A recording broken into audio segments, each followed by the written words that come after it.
So the question is a very common one, and that is that many people, non-Muslims and sometimes even Muslims, are perturbed that how come Aisha, our mother, was married at a very young age. That it is possible that she was older.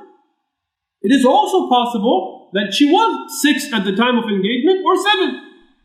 You find some so-called scholars. I graduated from the Islamic University of Islamabad with a master's focused in hadith. So-called scholars making these estimates based on some other evidences.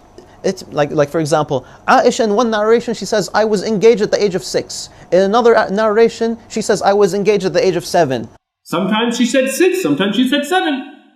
That shows there's a difference of opinion, and therefore we cannot trust anything. But did she actually know her age or not? Allah knows best. So that's what they say, that's what they do. Subhanallah.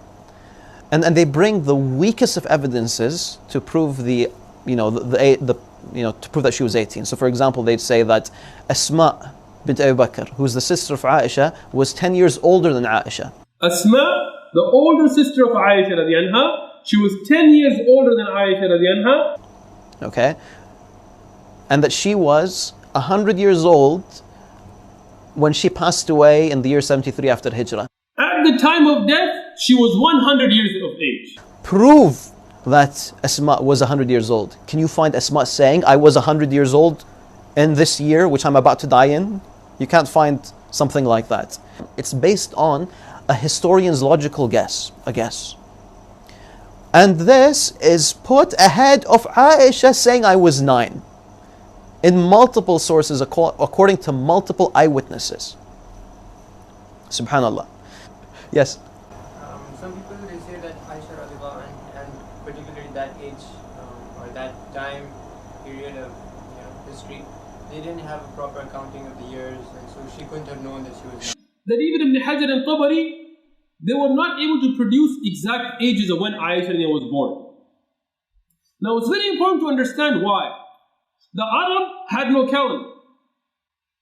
Even today, even though we have calendars today, I mean every country has a calendar. Right? There's no country now that doesn't have a calendar. But even today, those of you born in other countries, if you ask your grandmother, how old are you? She'll tell you, well, I don't really know. She couldn't. Okay, so would Aisha? Okay, so the question was, they didn't have proper years or ways of counting the years.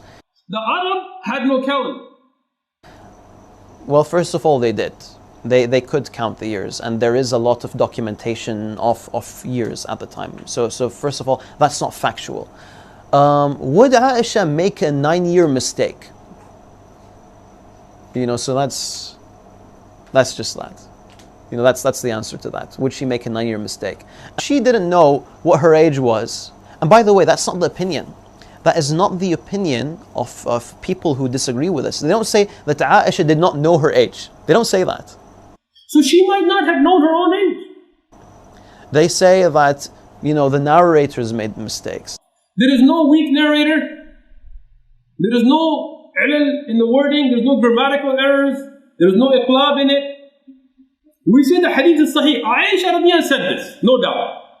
But did she actually know her age or not? Allah knows best. I'm not discussing this to apologize for anything.